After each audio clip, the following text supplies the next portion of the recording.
Friends, welcome to my channel. ఈరోజు recipe మునక్కాయ సాంబార్.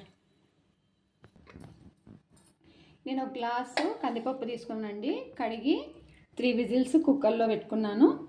అయిన తర్వాత ఇలా అయింది. దీన్ని ఎంపుకొని సాంబార్ చేయడము.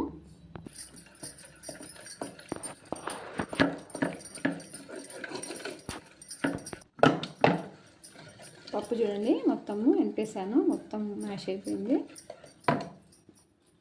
ఒక చిన్న సైజు నిమ్మకాయ అంత సైజు నేను చింతపండు కడిగి నానబెట్టుకున్నానండి ఒక 10 మినిట్స్ ముందే.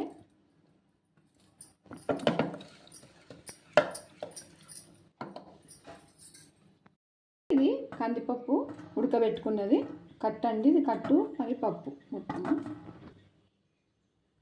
కుక్కర్ పెట్టాను. కాస్త నూనె వేసి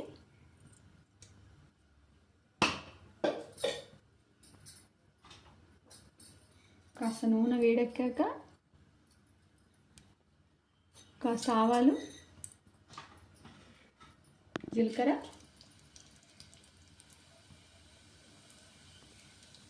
ఒక 4 ఎండుమిరపకాయలండి ఇది కట్ చేసినట్టు.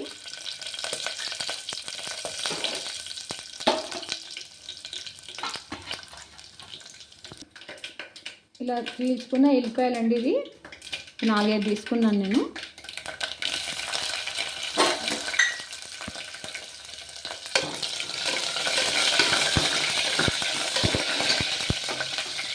అండి ఇది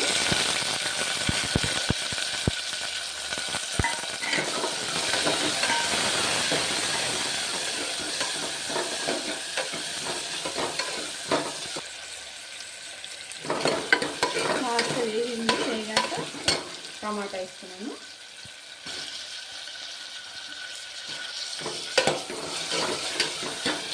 ఒకసారి సాంబార్ ఇలా ట్రై చేయండి, చాలా బాగుంటుంది. దీంట్లోనే కరివేపాకు అండి, ఫ్రెష్ది ఇలానే వేసుకోవాలి, అప్పుడే చాలా టేస్ట్ ఉంటుంది. కొత్తిమీర అండి, కొత్తిమీర కూడా ఇట్లా కాడలతో సహా వేసుకోవాలి సాంబార్లో, అప్పుడే చాలా టేస్ట్ ఉంటుంది.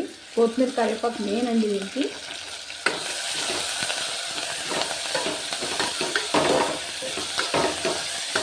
మునక్కాడలు అండి కడుక్కొని ఇలా చిన్న పీసెస్ చేసుకున్నాను, చిన్న పీసెస్ చేసుకున్నాను. ఇవి దీంట్లో వేసుకోవడమే.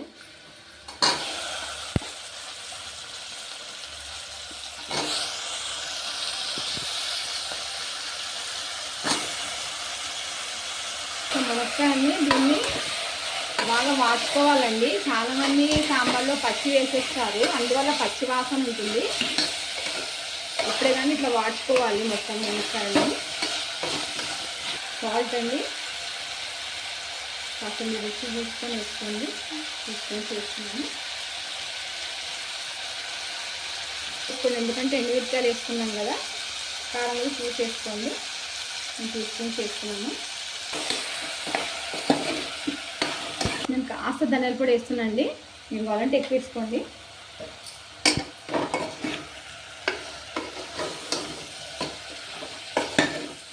కొంచెం బాగా ఫ్రై చేసుకోవాలి. చింతపండుని మొత్తం ఇట్లా మ్యాష్ చేసుకొని ఒక రసం వేసుకోండి. దీనిది పిప్పంతా తీసేసి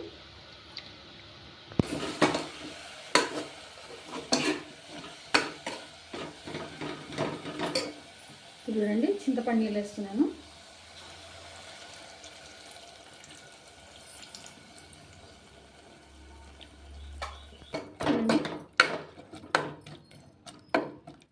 దీంట్లో కాస్త కొంచెం పప్పు కట్టు నీళ్ళు దీంట్లో వేసుకోండి. కాస్త వేసుకోండి, అంతే, ఎక్కువ మళ్ళీ ఒకసారి వేసుకున్నాం. ఇది మొత్తం కలిపేసి ఒక 2 విజిల్స్ వచ్చేలా పెట్టుకోండి. వేస్తున్నాను. ఒక 2 విజిల్సే, ఎక్కువ కొట్టించారనుకో మళ్ళీ మెత్తగా అయిపోతుంది ముక్క. 2 విజిల్స్ చాలు. 2 విజిల్స్ అయిపోయినాయి, నేను తీసేస్తున్నాను మూత. చూడండి ఇలా అయింది.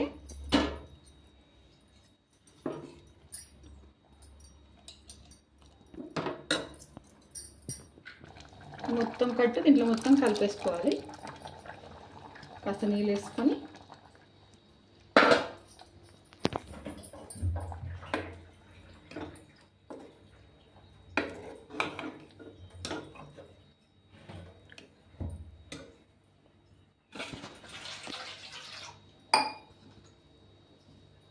కాస్త నీళ్ళగా కావాలంటే నీళ్ళగా, చిక్కగా కావాలంటే చిక్కగా చూసుకొని మీరు వాటర్ వేసుకోండి. చూడండి ఇది కాసేపు మరిగించుకోండి. అంతేనండి. దీనికి ఏ సాంబార్ పొడి ఏం అవసరం లేదు. మీరు ఒకసారి ఇలా చేసి ట్రై చేయండి. కంపల్సరీ చాలా బాగుంటుంది. పిల్లలు పెద్దలు అందరూ చాలా ఇష్టంగా తింటారు. దీంట్లో అల్లం మాత్రం యూజ్ చేస్తలే, ఉత్త ఎల్లిపాయలు నేను, తర్వాత కొత్తిమీర, కరివేపాకు, ఎండుమిరపకాయలు, అంతేనండి. దీనికి మాత్రం కంపల్సరీ చాలా బాగుంటుంది మునక్కాయ. చూడండి ఇంకా సర్వ్ చేసుకోవడమే. ముక్కకు మంచిగా ఉప్పు కారం అన్నీ పడుతుందండి, పులుపు. లేకపోతే పచ్చి పచ్చిగా వేసుకుంటే అంత పట్టదు. అందుకే ఇలా చేసుకుంటే చాలా బాగుంటుంది. ట్రై చేయండి ఒకసారి. ఇంతేనండి, వేడి వేడి మునక్కాయ సాంబార్. తప్పకుండా ట్రై చేయండి. లైక్ చేయండి, షేర్ చేయండి, సబ్స్క్రైబ్ చేయండి. నెక్స్ట్ వీడియోలో మళ్ళీ కలుద్దాం.